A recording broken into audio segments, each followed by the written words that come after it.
नमस्कार, मैं रवीश कुमार। आज जब आम आदमी अपनी जरूरतों के लिए जूझ रहा है, सोने की कीमतें रिकॉर्ड ऊंचाई पर हैं। 10 ग्राम सोना 70,000 रुपये के पार। यह उछाल लाखों परिवारों के लिए बोझ बन गया है, खासकर उन लोगों के लिए जो शादी या मुश्किल वक्त के लिए सोना जोड़ना चाहते थे। सोने की कीमतें लगातार बढ़ रही हैं। आखिर ऐसा क्या हो रहा है कि सोना इतना महंगा हो गया?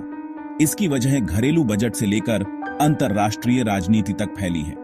जब दुनिया में अनिश्चितता होती है, निवेशक शेयर बाजार से पैसा निकालकर सोने में लगाते हैं। सोना भरोसे का प्रतीक बन जाता है और मांग बढ़ते ही कीमतें भी बढ़ जाती हैं। इसका सीधा असर उन परिवारों पर पड़ता है जिनके घरों में शादी है।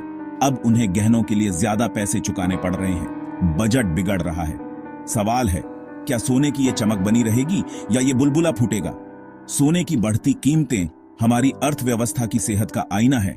हमें इन संकेतों को समझना होगा। सोने की कीमतें अंतर्राष्ट्रीय घटनाओं से जुड़ी हैं। जब दुनिया में डर और तनाव बढ़ता है, सोना सबसे सुरक्षित निवेश बन जाता है।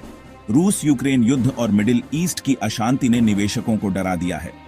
वे शेयर बाजार से पैसा निकालकर सोने में लगा रहे हैं, जिससे कीमतें आसमान छू रही हैं। अमेरिकी डॉलर की कमजोरी भी सोने की कीमतें बढ़ाती है, क्योंकि सोना डॉलर में खरीदा बेचा जाता है। डॉलर कमजोर तो सोना सस्ता। मांग बढ़ी, कीमतें बढ़ी। सेंट्रल बैंक भी अपने भंडार में सोने की हिस्सेदारी बढ़ा रहे हैं, जिससे मांग और बढ़ रही है। भारत में सोने की कीमत पर रुपये की कमजोरी का भी असर है। हम ज्यादातर सोना आयात करते हैं और कमजोर रुपया मतलब ज्यादा कीमत। नतीजा, अंतर्राष्ट्रीय तनाव और घरेलू मुद्रा की कमजोरी ने भारत में सोने को आम आदमी की पहुंच से और दूर कर दिया है। अब सवाल है, क्या यह सोना खरीदने का सही समय है या इंतजार करें? एक्सपर्ट्स की राय बंटी हुई है। कुछ मानते हैं कि जब तक दुनिया में तनाव है, सोने की कीमतें और बढ़ सकती हैं। लंबी अवधि के निवेशक थोड़ा थोड़ा खरीद सकते हैं। वहीं कुछ का कहना है कि कीमतें चरम पर हैं, गिरावट आ सकती है।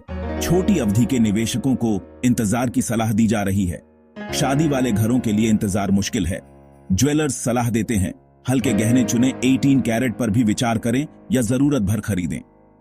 निवेश के लिए फिजिकल गोल्ड की बजाय digital gold, sovereign gold, bond gold, ETF या म्यूचुअल फंड बेहतर विकल्प हैं। इनमें ब्याज भी मिलता है और चोरी का डर नहीं। आज के दौर में सोने में निवेश का स्मार्ट तरीका यही है, सोच समझकर धीरे धीरे निवेश करें। सोना खरीदना भावनात्मक फैसला है, लेकिन समझदारी जरूरी है। हमेशा हॉलमार्क वाले गहने ही लें, यह शुद्धता की गारंटी है। पक्का बिल जरूर लें। इसमें सोने का वजन, कैरेट, मेकिंग चार्ज और GST सब दर्ज होना चाहिए। इससे भविष्य में बेचने या एक्सचेंज में आसानी होगी।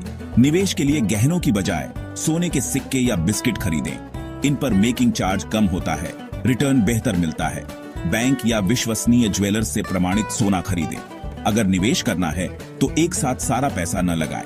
हर महीने थोड़ी थोड़ी मात्रा में डिजिटल गोल्ड या गोल्ड फंड में निवेश करें। इससे जोखिम कम होगा। याद रखें, सोना लंबी अवधि का निवेश है। धैर्य और समझदारी से ही सुनहरा भविष्य मिलेगा।